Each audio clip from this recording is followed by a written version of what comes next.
নতুন আরেকটা ভিডিও নিয়ে চলে আসলাম আপনাদের মাঝে। আশা করি সবাই অনেক বেশি ভালো আছেন। আজকে আমরা চলে আসছি ফার্মাসিতে কিছু ওষুধ নেওয়ার জন্য। ভাবলাম আপনাদের সাথেও শেয়ার করি যাতে আপনারাও দেখতে পারেন ইটালির ফার্মাসিটা কেমন দেখতে। তো ভেতরে ভিডিও করা এলাও, কোনো সমস্যা নাই। তারপরেও আমার কেন যেন আর কি একটু ভিডিও করতে লজ্জা লাগে।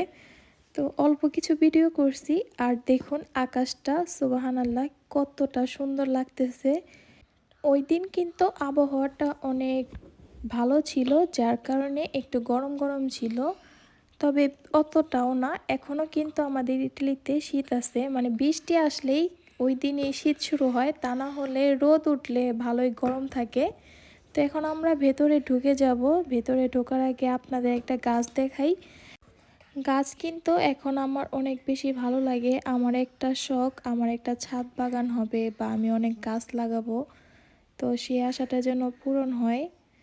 এখানে আকিফার পাপা হচ্ছে কিছু ওষুধ দেখতেছে, মানে আমি আমার ছেলেকে যে ওষুধটা খাওয়াই ওই ওষুধটাই খুঁজতেছে, ভিটামিন ওষুধটা।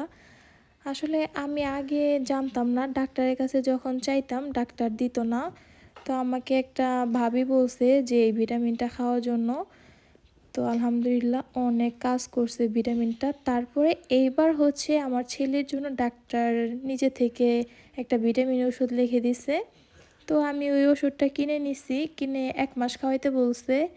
খুবই ভালো ওই ওষুধগুলা, আলহামদুলিল্লাহ। যারা ইটালিতে আছেন বাচ্চা একদমই খাইতে চায় না, তারা কিন্তু এই ওষুধটা ট্রাই করতে পারেন। আমি 100% শিওর দিতেছি আপনার বাচ্চা খাওয়া দাওয়া করবে ভালো। আমার বাচ্চারা আগে খাইতেই চাইতো না বেশি, বাংলাদেশে যাওয়ার পর তো ওরা একদমই খায় নাই। আমার ভাই শুধু আমাকে বলতো যে তুই কিভাবে করে ইটালিতে খাওয়াইতি ওইভাবে খাওয়া, কিন্তু আমি যতই চেষ্টা করতাম কোনোভাবেই খাইতো না। কি যে একটা ঝামেলায় ছিলাম। আমার আম্মু তো ওদের পিছে দৌড়াইতে দৌড়াইতে পুরাই শেষ। তো যেটা বলতেছিলাম, আমার ভাইকে কোনোভাবে বুঝাইতে পারতেছিলাম না যে ইটালিতে তো ওরা খাওয়া নিয়ে এত ডিস্টার্ব করে নাই, বাংলাদেশে আসার পর কেন ডিস্টার্ব করতেছে। এই যে এখানে অনেক প্রকার ভিটামিন আছে। তো যার যেটা খুশি, যার যেমন প্রাইস, মানে কেউ যদি বেশি দাম নিতে চায় বেশি দামিটাও নিতে পারবে, আবার একটু কম দামের ভেতরেও নিতে পারবে, কোনো প্রকার সমস্যা নাই। তবে এক একজনের শরীরে কিন্তু এক একটা শ্যুট করে। আপনার বাচ্চার শরীরে যে ওইটাই শ্যুট করবে এরকম কোনো কথা নাই। আর আমার ছেলে এখানে খুব সুন্দরভাবে দেখতেছিল যে কি কি আছে। তাকে যদি আমি বলি তুমি কি আমাদের বাসার বস, উনি বলে না আমি বস না, বস হচ্ছে আনাবিয়া, মানে ওনার ছোট বোনকে বস বানাই দিছে। কতটা ভালোবাসলে এটা বলে আসলে আমার জানা নাই। ওই ওর বোনকে এতটা বেশি ভালোবাসে, বোনের জন্য সব কিছু স্যাক্রিফাইস করে দিছে। আকিফা যেমন তার ভাইয়ের জন্য সব স্যাক্রিফাইস করছিল, এখন উনি ওনার ছোট বোনের জন্য সব কিছু স্যাক্রিফাইস করছে। আলহামদুলিল্লাহ এখন কিন্তু উনি বেশি কুলে উঠতে চায় না, শুধুমাত্র এই বোনের কারণে। তো ভাই বোনের সম্পর্কটা অনেক মধুর হয়, তাই না? জানি না কেন বড় হওয়ার পর ভাই বোনের আর সম্পর্ক ঠিক ছোটোবেলার মতো থাকে না। যাই হোক, কথা বলার ফাঁকে ফাঁকে আমি আপনাদের পুরো ফার্মাসিটা ঘুরে ঘুরে দেখাইতেছি। এখানে কিন্তু ছোটদের জন্য চশমাও আছে, যার যে পাওয়ার লাগে, যদি কারো চোখের সমস্যা থাকে এখান থেকে চশমা নেওয়া যায়। তারপর এগুলো হচ্ছে এই যে গ্যাস দেওয়ার মেশিন, মানে সব কিছুই আছে এ টু জেড, কাশের ওষুধ থেকে শুরু করে।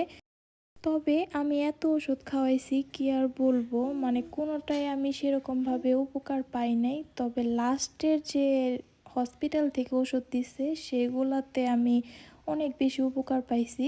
আমি ওষুধগুলো একদম নাম লিখে রাখছি, ছবি উঠায় রাখছি, পরে যাতে সমস্যা হলে আমি খুব সহজেই খুঁজে পাই ওষুধগুলা। তো আমরা বাসায় চলে আসছি, বাসায় এসে আমি আপনাদের দেখাই কি কি ওষুধ কিনলাম। এগুলো হচ্ছে 10টা করে ভিতরে বোতল আছে। তো আমি যখন বোতলগুলো বের করতেছিলাম আমার হাজবেন্ড বলতেছে ওনারা নাকি এই বোতলগুলা মেশিনে বানায়। তো আমি বলতেছি তাহলে তো ভালোই, তোমার বোতল আমরা এখানে ওষুধ হিসেবে পেয়ে গেছি। তো মেডিসিনটা হচ্ছে অন্য ফ্যাক্টরিতে হয়তো বা বসছে, ওনারা শুধু বোতল বিক্রি করে। তো সবাই ভালো থাকবেন, সুস্থ থাকবেন, দেখা হবে নেক্সট কোনো ভিডিওতে। সে পর্যন্ত কিন্তু আমার পাশেই থাকবেন। আর ভালো লাগলে কিন্তু একটা লাইক করে দিবেন। সবাইকে অসংখ্য ধন্যবাদ এত ধৈর্য সহকারে আমার ভিডিওটা দেখার জন্য। আল্লাহ হাফেজ।